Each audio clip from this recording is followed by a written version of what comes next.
Tracy Freeman was 16 years old when she vanished from Coleman County, Alabama in the autumn of 1994. No body, no arrest, no answers. For 17 years, her case went nowhere, until her mother climbed a flight of attic stairs on a hot summer morning and found the one thing that changed everything. If you are new to Cold Crime Case, hit that subscribe button right now and ring that notification bell so you never miss a story like this one. Drop a comment below and tell us, have you ever heard the name Tracy Freeman? Because after today, you will never forget it. Margaret Freeman stood at the bottom of the pull-down attic stairs, wiping sweat from her forehead with the back of her hand.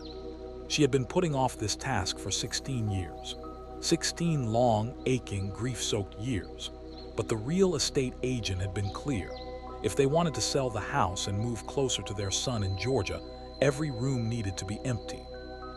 Every corner cleared, every forgotten space confronted, including the attic where Tracy's belongings had been stored since that terrible autumn of 1994. Margaret climbed the narrow wooden steps slowly. Each creak of the old wood beneath her feet was a reminder of how long it had been since anyone had ventured up here. The attic was stifling. The tin roof had been absorbing the full force of the southern sun all morning long, and the heat up there was something almost alive, something that pushed back against you when you tried to breathe. Dust particles danced in the streams of light coming through the small ventilation window, and the smell of old cardboard and forgotten memories filled her lungs the moment she crossed the threshold. She sneezed twice before her eyes adjusted to the dim space. Boxes lined the walls, each one labeled in her own handwriting. Handwriting from a version of herself that felt like a stranger now, a younger woman, a woman who still believed her daughter was coming home. Tracy's clothes, Tracy's books, Tracy's school things. Margaret had packed everything methodically in the months after her daughter vanished. She had been unable to throw anything away, but equally unable to keep looking at the reminders every single day. She had told herself it was temporary. She had told herself that Tracy would come home and reclaim her possessions, that she would climb these very stairs and laugh at her mother for being so dramatic, for keeping every little thing like some kind of shrine. But 16 years had taught Margaret Freeman the cruelty of false hope. She opened the first box and found folded jeans and t-shirts. The fabric was still holding a faint scent of the lavender detergent she used to use back then. Margaret pressed one shirt to her face and allowed herself a moment of grief. Just a moment. She had learned to ration her grief the way some people ration medicine. Too much at once and it would flatten you. She carefully refolded the shirt and placed it in the donation pile. Her therapist had said this process would be painful but necessary. Holding on to physical objects, she had explained gently, would not bring Tracy back. The second box contained stuffed animals and childhood trinkets. A porcelain horse collection that Tracy had started when she was 8 years old. A jewelry box that played a tiny version of a song when you opened the lid. Margaret worked through each item with the mechanical efficiency of someone who had learned to wall off emotion in order to survive. She sorted systematically. Keep, donate, discard. The keep pile remained painfully small. When she reached the third box, she found Tracy's school supplies from her junior year at Coleman County High School. Spiral notebooks with doodles on the covers, textbooks with highlighted passages, folders stuffed with old assignments that nobody would ever grade now. Margaret pulled out a biology notebook and smiled despite herself at Tracy's careful handwriting. The way she had drawn tiny stars next to important vocabulary words. Her daughter had been a dedicated student, a young woman with a plan, a young woman who had been dreaming of becoming a veterinarian someday. She had talked about it constantly. About moving somewhere out west, opening a practice, maybe specializing in horses since she had loved them so much ever since that porcelain collection got started. Beneath the notebooks, Margaret discovered something she had forgotten packing. A small, locked diary with a fake leather cover the color of midnight blue. She stared at it for a long moment. She had never opened it when she packed it away. It had felt wrong then, an invasion of her daughter's privacy, even after everything. Even after the police had come and gone and come again. Even after the searches and the candlelight vigils and the flyers stapled to every telephone pole in 3 counties, she had packed it away without reading a single word. But that was 16 years ago, and Tracy had not come home. Margaret turned the diary over in her hands. The small brass lock on the front was still intact, the tiny key long gone. She sat down on an old wooden chair that groaned under her weight and looked at that locked diary for a very long time. Then she went downstairs, found a butter knife in the kitchen drawer, came back up into that terrible heat, and carefully pried the lock open. What she read inside would set in motion a chain of events that nobody in Coleman County had seen coming. Tracy Freeman had not been a quiet, studious girl with no secrets. She had been a quiet, studious girl with a secret so large it had apparently swallowed her whole. The diary entries began in January of 1994, 9 months before Tracy disappeared. The early entries were ordinary enough. Notes about school, notes about her friends, complaints about a history teacher who assigned too much reading, dreams about the future. The kind of writing you would expect from a 16-year-old girl with her whole life in front of her. But by March, something had changed. The entries became shorter, more guarded. There were references to someone Tracy called only by the initial letter R, nothing else. Just R. She wrote about meeting R after school, about conversations that made her feel, in her own words, like the only real person in a world full of sleepwalkers, about gifts, small things at first, a book, a necklace, a handwritten note left in her locker. Margaret read those early entries twice, her hands growing steadier and her jaw growing tighter with every line. A 45-year-old woman reading the words of her 16-year-old daughter, and understanding with a cold, creeping certainty exactly what kind of relationship had been hiding inside that initial letter. R was an adult. Tracy had not written it plainly. She had been careful, or perhaps she had simply believed she was being careful the way young people often do when they are keeping something they know they should not be keeping. She referred to conversations about things her classmates could not understand. She wrote about being treated like an equal, like someone whose thoughts and feelings actually mattered, unlike everyone else in her life who just saw a teenager. She wrote about R having a real life, a real home, real responsibilities, and still choosing to spend time with her. By April, the entries referenced meetings that were not just after school, meetings that happened on weekends, at locations Tracy described only vaguely. The river, the old property on the north side. The place with the red door. Margaret had to stop reading several times. She had to put the diary down and breathe and remind herself that Tracy was gone and these words were not going to hurt her daughter any further. That reading them now was not a betrayal.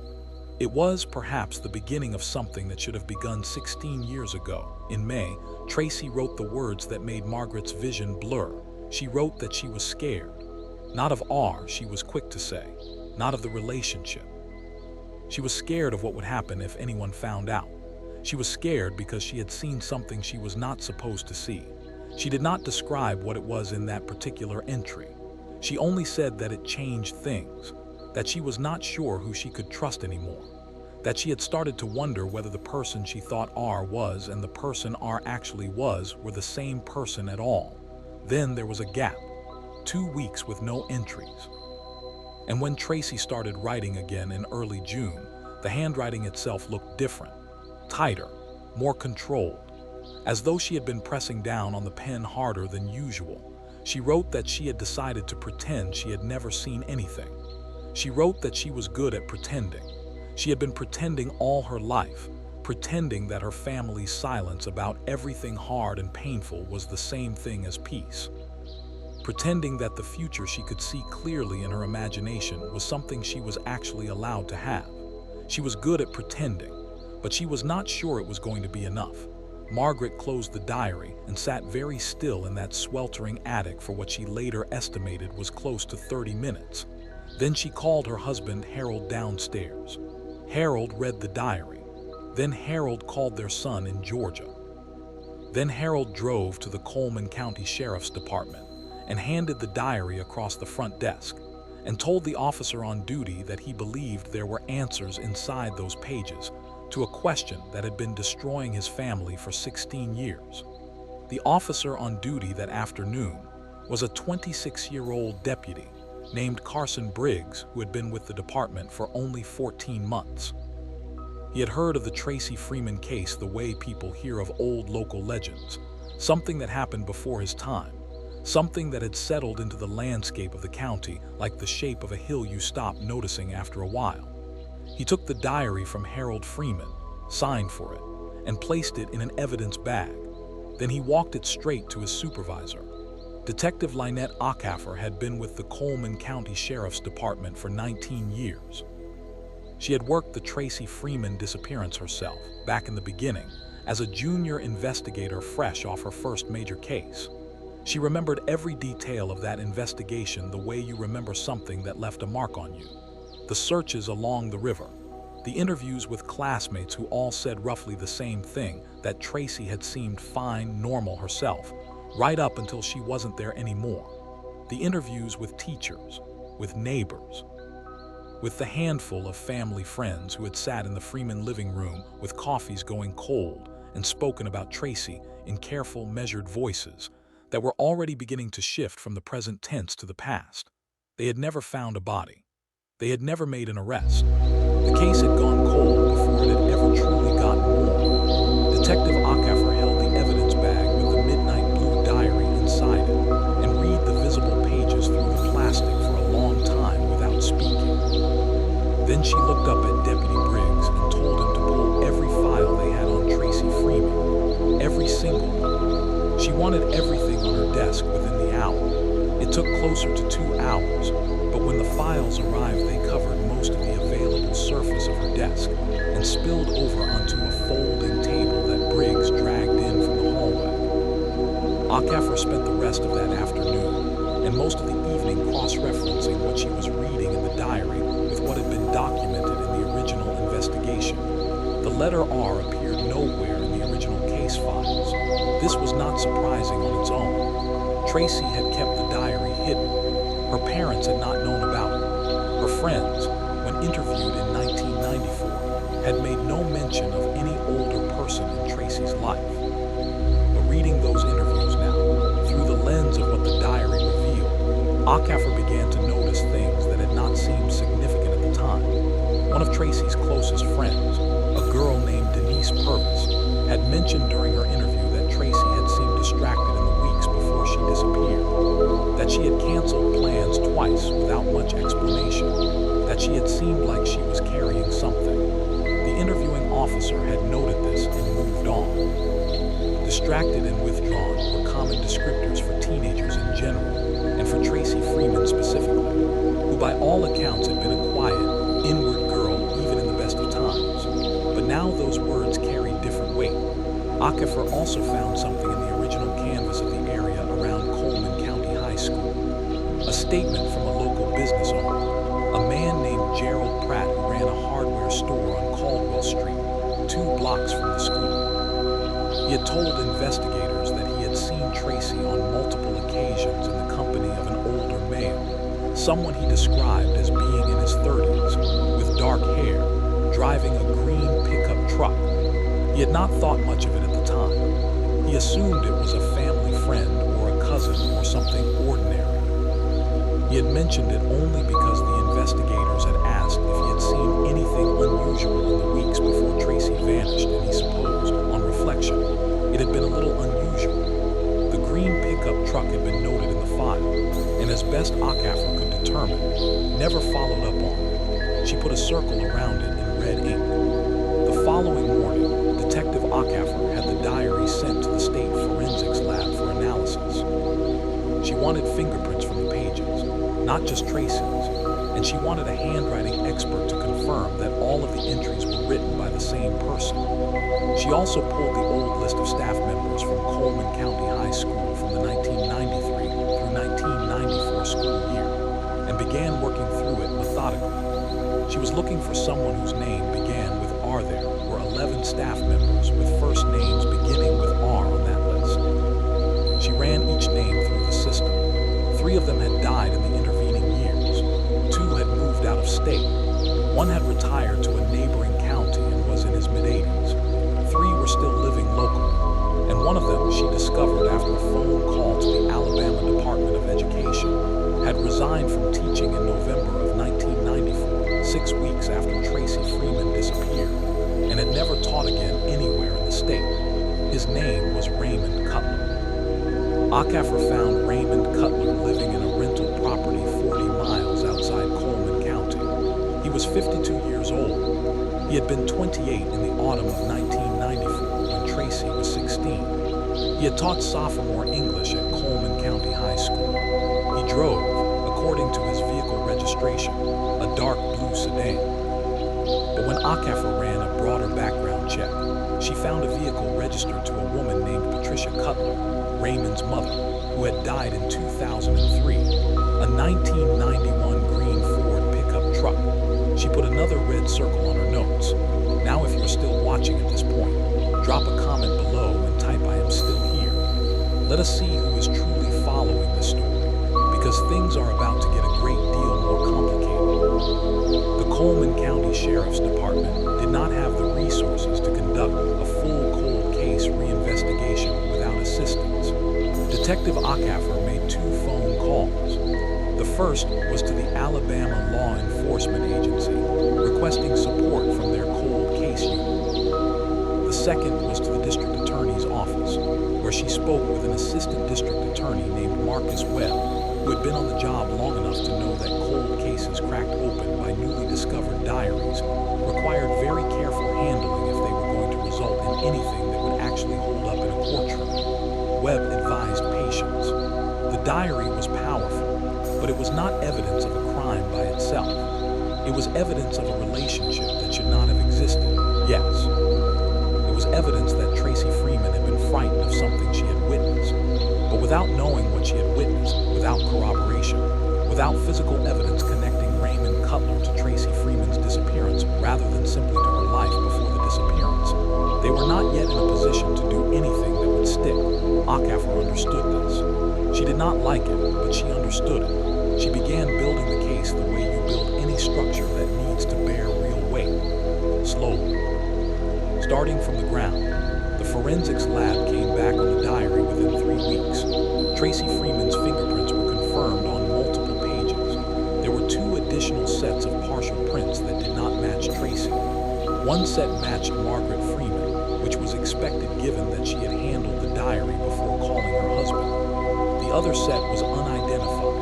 Unidentified did not mean untraceable. It meant there was no existing match in the system.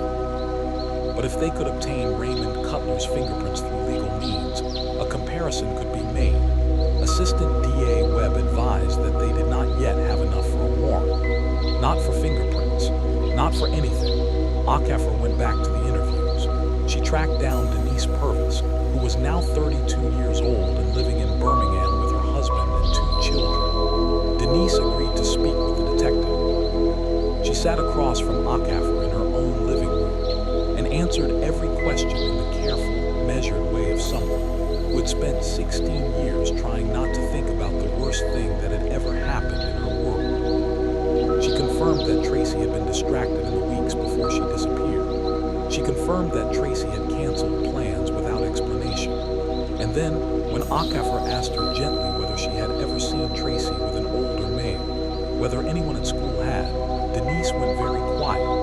After a long pause, she said yes. She had seen Tracy twice, standing near the English department hallway after school had let out, talking with Mr. Cutler. She had not thought much of it. Tracy had always been a strong English student, the kind of student who would ask a teacher extra questions about assignments. But then on the second occasion, Denise had noticed that the conversation between them did not look like a student-teacher conversation. She could not explain exactly why. It was something in their posture, something in the proximity. Something she had noticed the way you sometimes notice a wrong note in a piece of music, not consciously identifying it at the time, but carrying it somewhere in the back of your mind ever after. She had never mentioned it to anyone, not to her parents, not to the police in 1994, not to anyone, because what was she supposed to say? That she had seen her friend talking to a teacher and something about it had felt off. They would have told her she was imagining things. Acafer thanked Denise and drove back to Coleman County with fresh handwritten notes and a feeling she had learned to trust over 19 years in law enforcement. She tracked down 3 more former students from the 1993 through 1990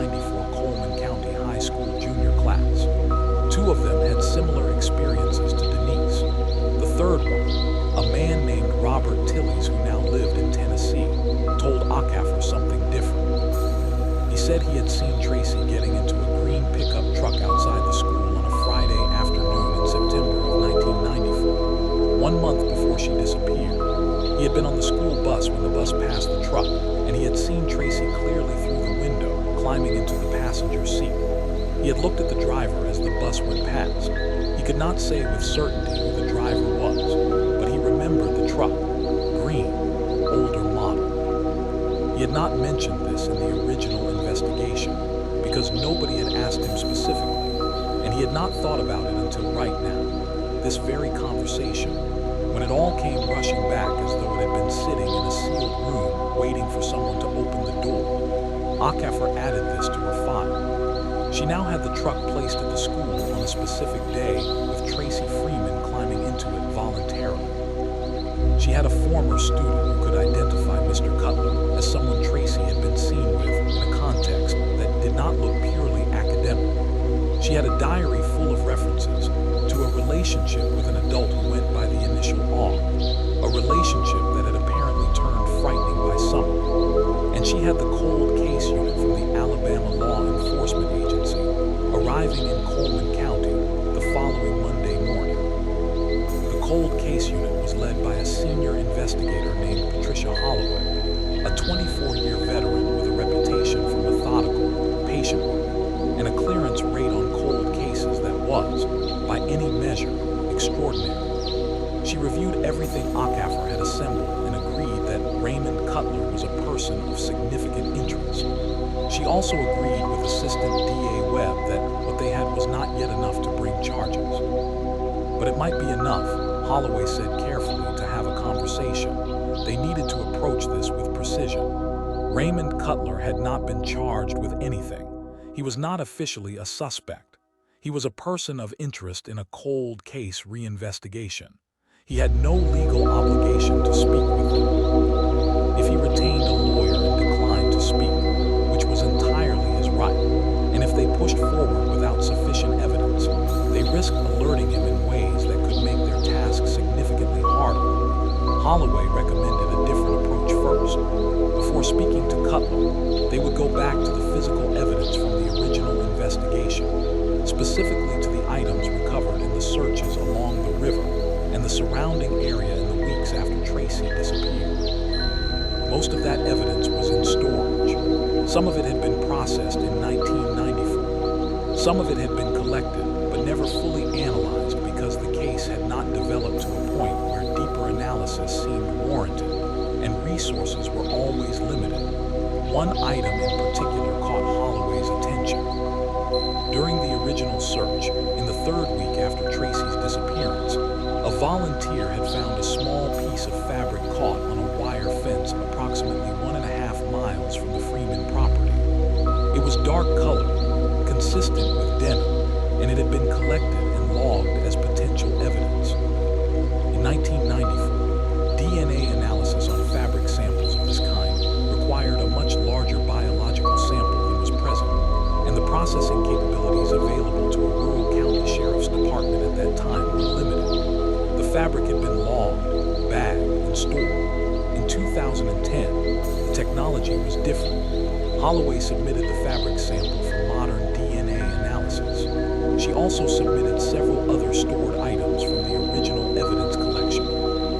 Items that had been sitting in climate-controlled storage for 16 years, waiting for the world to catch up with the questions they might be able to answer. The analysis took 6 weeks. 6 weeks during which Akaffer continued her witness interviews. Holloway's team continued their background work on Raymond Cutler, and Margaret Freeman called the sheriff's department every Friday morning to ask whether there was anything new she should know. Every Friday, Detective Akaffer took that call personally. She told Margaret Freeman the truth each time, that they were working, that they had not forgotten, that Tracy had not been forgotten. When the DNA results came back, they contained 2 profiles from the fabric sample. One was a partial profile insufficient for definitive identification. The other was a complete profile that did not match Tracy Freeman. It did not match anyone in the existing database, but it was a complete, viable profile. If they could obtain a comparison sample from a specific individual, and if that individual's profile matched matched the one recovered from the fabric, they would have physical evidence placing that person in the vicinity of the Freeman property, near the river, in the period following Tracy's disappearance.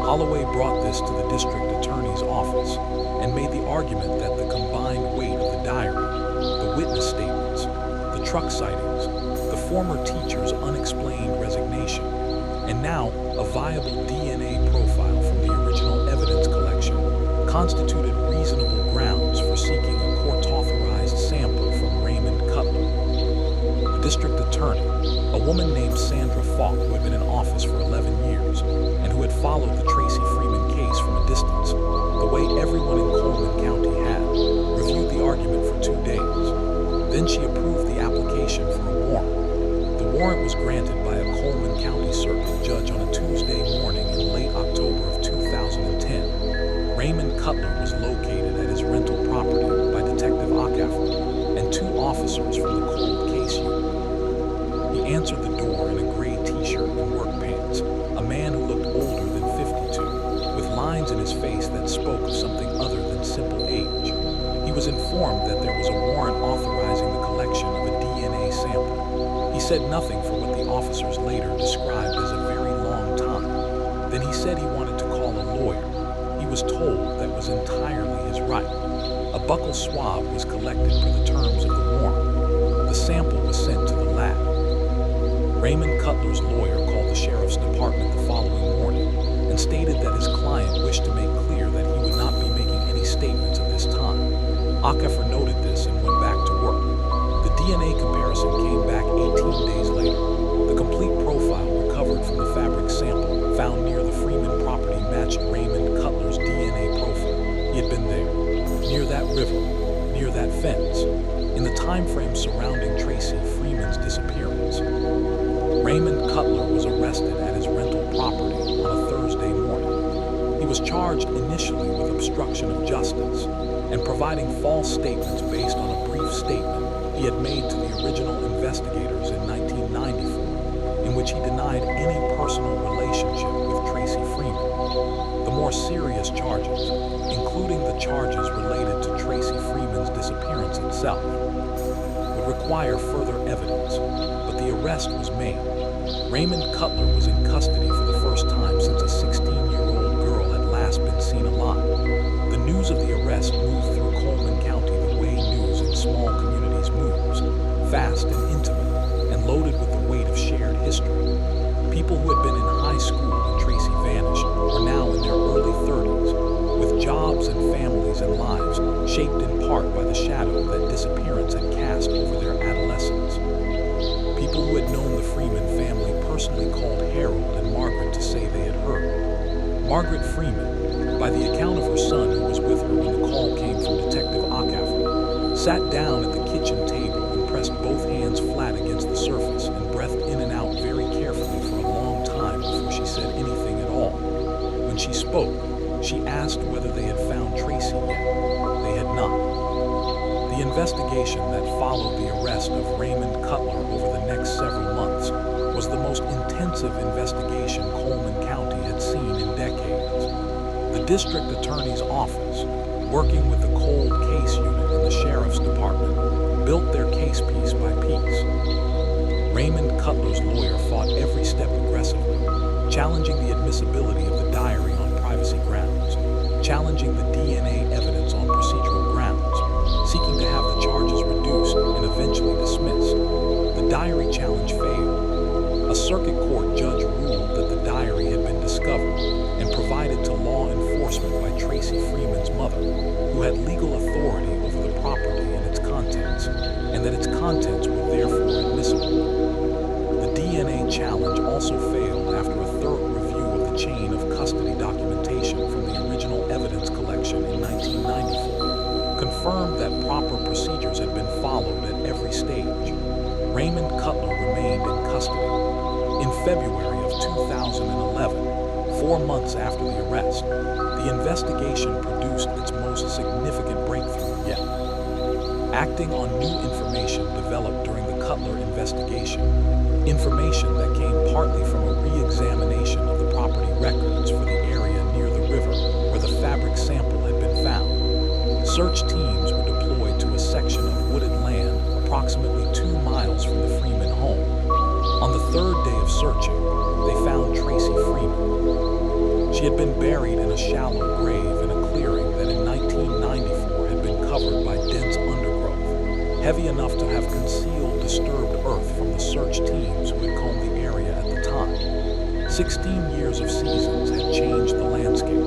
The undergrowth had thinned in places, and the coordinates identified through the property records investigation had given the search team a specific area to work within rather than the enormous open search radius they had been working with back in 1994. The forensic examination of Tracy Freeman's remains took several months. Given the time elapsed and the conditions of burial, much of what could be determined was limited, but the forensic team was able to establish several things. That Tracy Freeman's death had not been accidental, that the manner of burial was consistent with deliberate concealment, and that certain physical evidence recovered at the burial site corroborated specific details from the diary that had not been made public at any point during the investigation. Raymond Cutler was charged with murder in the first degree in September of 2011, almost exactly 17 years after Tracy Freeman disappeared. The trial began in March of 2012. It lasted 22 days. The prosecution presented the diary, which the jury heard in its entirety through a reading by a court officer. They presented the DNA evidence. They presented the testimony of Denise Purvis and Robert Tillies and Gerald Pratt, the hardware store owner who had seen Tracy with an older man in a green pickup truck. They presented the evidence from the burial site. They presented expert testimony on the forensic findings, and they presented a paper trail through property records that placed a vehicle registered to Raymond Cutler's mother on a road adjacent to the burial site on a date in October of 1994, consistent with the timeline of Tracy Freeman's death. The defense argued that the diary entries were ambiguous, that the DNA evidence was circumstantial, that 16 years of evidence degradation made definitive conclusions about cause and death impossible, and that the property records evidence proved only proximity, not involvement. The jury deliberated for 4 days.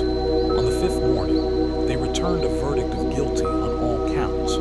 Raymond Cutler was sentenced to life in prison without the possibility of parole. Margaret Freeman was in the courtroom when the verdict was read. She did not make a sound. She sat very still with her hands folded in her lap and her eyes on the middle distance as the room moved and shifted around her. Her husband Harold put his arm around her shoulders.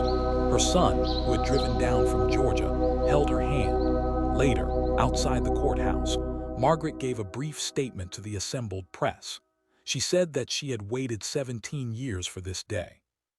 She said that she hoped Tracy knew what had happened, wherever Tracy was now. She said that she would like people to remember when they thought about this case, not the manner of Tracy's death, but the manner of her life, the careful handwriting, the tiny stars next to important vocabulary words, the dreams of becoming a veterinarian, the porcelain horses. She said her daughter had been a real person, a complete person, a person who had been loved and who had loved back and who had deserved the future she was building for herself.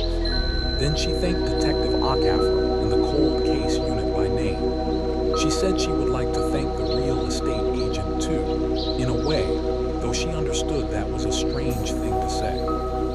But if they had not needed to sell the house, if she had not been forced to climb those attic stairs on a hot Alabama morning, the diary would still be up there in a box marked Tracy School Things, locked and quiet and waiting. Tracy Freeman's story was one that almost did not get told.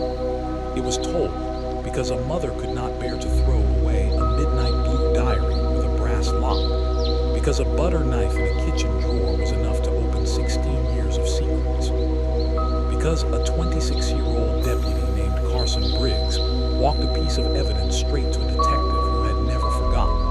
It was told because Detective Lynette Acaffer had spent 19 years learning to trust what the records were trying to say to her. Because Patricia Holloway understood that patient, methodical work and modern technology could together reach back through time and recover what had seemed permanently lost. Because Denise Purvis finally said out loud the things she had been carrying silently since she was 16 years old. Because stories like this one do not survive through accidents. They survive because someone refuses to let them die. Coleman County has not forgotten Tracy Freeman. The biology notebook with the tiny stars is in the possession of the Freeman family, in a safer, gentler box than the one it lived in for 16 years. Margaret Freeman and Harold moved to Georgia as planned, closer to their son, and Margaret has said in subsequent interviews that the house they left behind no longer weighs on her the way it did. She does not need to be close to it anymore. She does not need to maintain the vigil of proximity. She found what she was looking for. It was not what she had hoped to find, in the way we hope for the best possible ending before we know what endings are actually available to us. But it was the truth. And after 17 years, the truth was something. Tracy Freeman was 16 years old in the autumn of 1994. She had wanted to become a veterinarian. She had loved horses since she was 8 years old. She had been a careful student and a devoted daughter and a young woman with a plan for her life. A real and specific and detailed plan that nobody had the right to take from her. She did not deserve what happened to her. She deserved the future. She deserved the tiny stars. If this story stayed with you, do not leave without taking action right now. Subscribe to Cold Crime Case if you have not already done so, because we bring you stories exactly like this one every single week. Stories that deserve to be heard. Victims who deserve to be remembered. Hit the like button so this video reaches more people, because every view means another person learns Tracy Freeman's name. And share this with someone tonight, not because it is comfortable viewing, because it is necessary, because the best thing we can do for people like Tracy Freeman is refuse to let their stories disappear a second time. We will see you in the next case. Do not forget to subscribe. Cold Crime Case. Every victim deserves